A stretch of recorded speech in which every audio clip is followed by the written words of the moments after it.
So we have come up with 5 key tips on how to sell your home quickly. The very first thing that I would say is if you're ready to sell your house, make sure your house, everything is working. I mean, I think that one of the things, I know we kind of talked about, how everything looks, but I also want to emphasize that at the very beginning, you have to disclose what's going on with your house. There are going to be some things that maybe aren't possible to do, but to the extent you can take care of some of those things up front, I think that's important, because then we're going to get to how everything looks. You want to paint a picture of your house like you're having a big party or a wedding. And the reason I mentioned that first is because those are some things that take a little time, before. Sure. You don't want to put your house on the market and then be running around the house having to fix all these little things. What's one of our first key steps in terms of helping them sell quickly? As we talked about, first impressions are everything. So let's just start with the outside. I mean, we're going to talk about the inside too, but Sure. we talk about the outside of the home.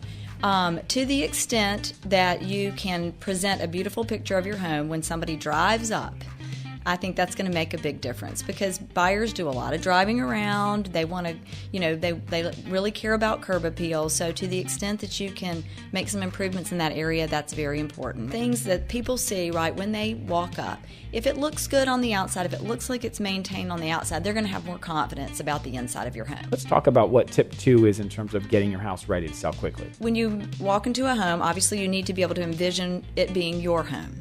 That's the first thing. I see it all the time. The buyers start looking around thinking, now, what would we use this for? What would we use that for? Oh, we could put our den here. We could put our library here. We could put our office in this area. They're placing their life in the house. They're placing their life in the house. So what you need to do is help them do that by removing some of your personal items, removing some of the excess furniture. So to the extent you can remove some extraneous things, one, it helps the rooms look bigger, and it also helps them envision their own things. Where something might fit or go or look nice. That's exactly right. So, I tell my clients, remove at least 75% of your pictures. You can leave a few photographs out of your family and meaningful items like that, but to the extent you can remove personal things, that will really help too. And that's really a combination of decluttering, but in some cases that kind of rolls into the concept of staging. And why don't you just talk briefly about what that looks like? Right. Staging can be really important in certain situations. I don't think it's necessary in every situation, but